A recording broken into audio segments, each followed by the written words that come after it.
Hola, buenos días, Lucrecia. Hola, buenos días, Mónica.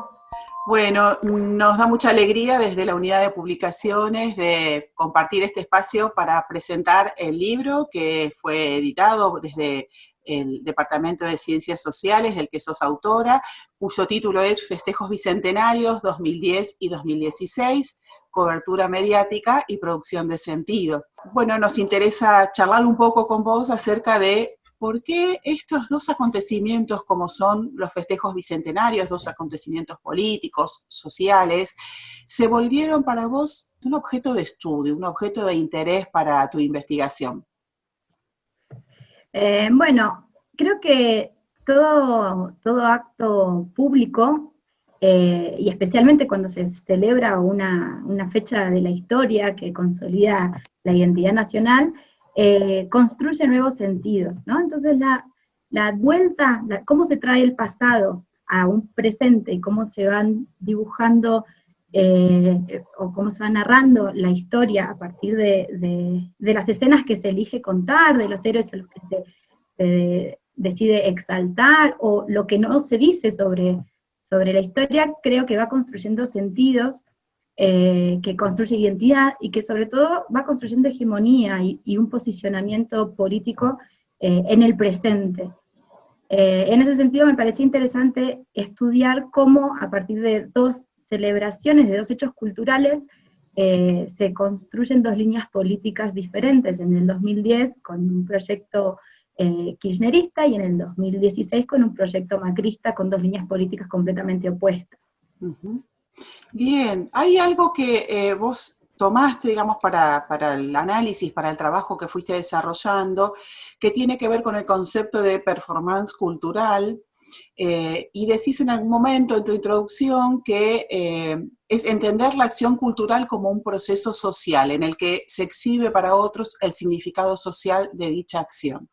Y entonces algo de este abordaje sobre la acción cultural lo hiciste a partir de tres dimensiones, que son la discursiva, la mediática y la puesta en escena. ¿Nos podés contar un poquito cómo fue trabajar esas tres dimensiones y a dónde apunta cada una de ellas? Sí, claro. Bueno, al encontrarme con las celebraciones en sí, me di cuenta que todo era muchísimo y que había que hacer algún recorte, algún abordaje, o sea, planificar bien cómo abordar dos celebraciones aparte muy distintas entre sí. Una fue multitudinaria, con 2 millones de personas en la calle, y otra no tanto, pero que igual también tuvo su relevancia, ¿no? Se celebraban 200 años de la independencia. Entonces, la idea de estas tres dimensiones de análisis en realidad buscaba sistematizar un poco qué mirar de cada uno de los dos festejos para poder hacer la comparación. El análisis es comparativo. Uh-huh.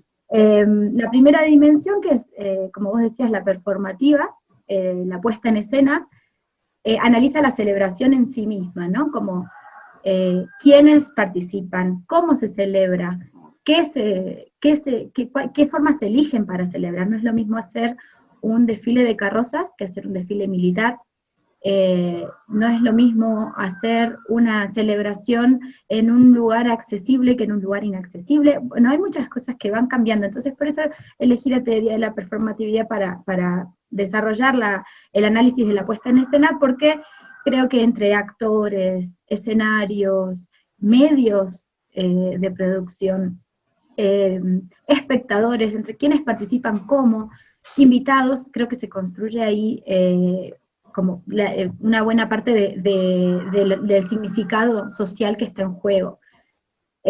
Por otra parte, la dimensión discursiva tiene que ver con los discursos presidenciales, que son parte, en realidad, de esta puesta en escena, porque son durante el transcurso de la celebración, y en este sentido la dimensión discursiva analizaba específicamente las palabras presidenciales oficiales que se transmitieron por cadena nacional, el contexto, con quiénes estaba, a quiénes menciona, cómo se refiere a la historia, bueno, para ver justamente cómo se van posicionando en dos lugares diferentes.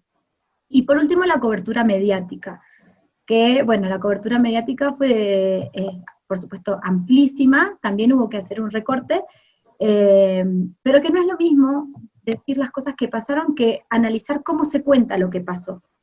Entonces, en ese sentido también se construye significado, también hay muchas representaciones de sentido en la cobertura mediática, en lo que los diarios eligen contar y cómo eligen hacerlo.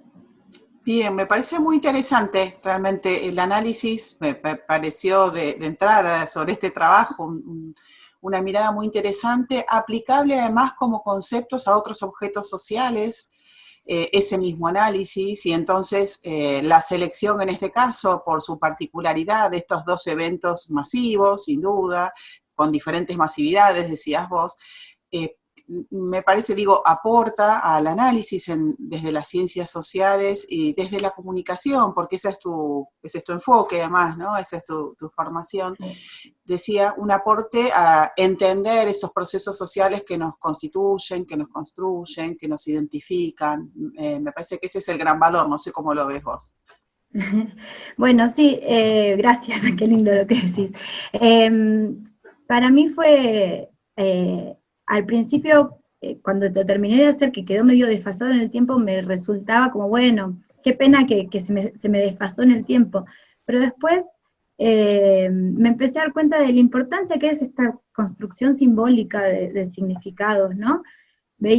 Analizaba sobre todo qué pasó en el festejo del Bicentenario de Independencia, que fueron básicamente desfiles militares en todo el país, y la cobertura mediática que hablaba de una oda, de una celebración y de una reivindicación de las fuerzas públicas en la calle, y un discurso presidencial que hablaba de los héroes de la patria como angustiados por liberarse, como un llamado al orden y a la autoridad, en un contexto en el que en diciembre del 2017 aparecía la represión cuando fue la reforma previsional, el caso Chocobar y la doctrina Chocobar en el 2018, entonces es como ver que por más que, sí, el episodio de la celebración histórica puede estar desfasado, pero la construcción que se hace a través de eso sigue vigente.